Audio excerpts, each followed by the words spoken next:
Hello, I'm Congressman Bob Goodlatte from the Commonwealth of Virginia. It's a pleasure to speak with you on Labor Day weekend as we honor the ingenuity and perseverance of America's workers. Of course, ours are the best workers in the world, and given a level playing field, they can compete and win against anyone. Except we don't have a level playing field. Our employers face some of the highest tax rates in the world. Endless red tape makes it harder to plan and invest. Our national debt, much of which is owed to China, is on track to exceed the size of our entire economy. The president's stimulus spending has proven counterproductive. Government has gotten in the way when it can be part of the solution.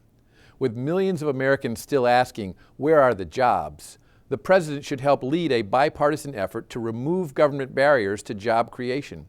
We can start by eliminating burdensome mandates and regulations, stopping policies that drive up gas prices, expanding American energy production in order to increase jobs and American manufacturing, and approving free trade agreements that open new markets to American-made goods. These ideas and other much-needed reforms are part of Republicans' Plan for America's Job Creators. Learn more by visiting jobs.gop.gov.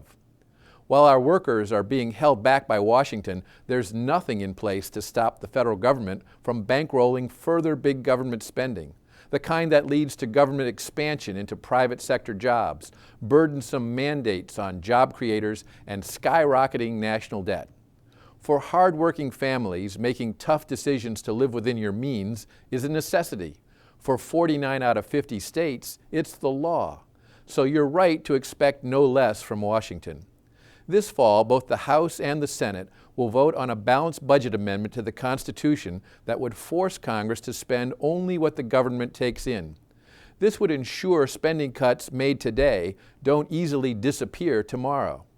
That doesn't just mean a fiscal house in order. It also means more certainty for the private sector and a better environment for job creation. That's why, in his upcoming job speech, President Obama should call on both parties to come together this fall and send a balanced budget amendment to the states for ratification. This amendment isn't my idea. It's not a new idea. Thomas Jefferson expressed strong support for it in 1798.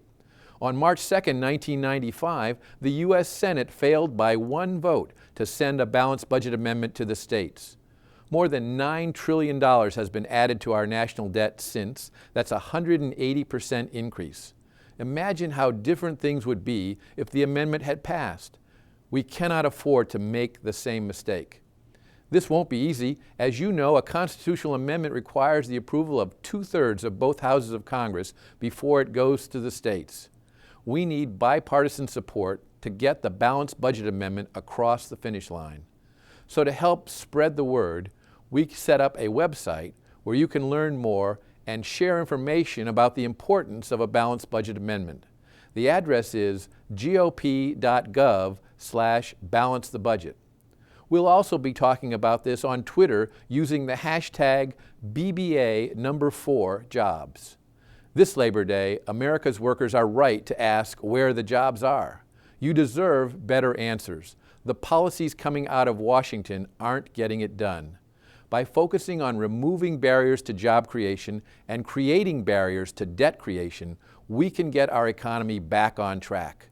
Together, we can restore the promise that for all of us is America. Thank you for listening and enjoy your Labor Day weekend.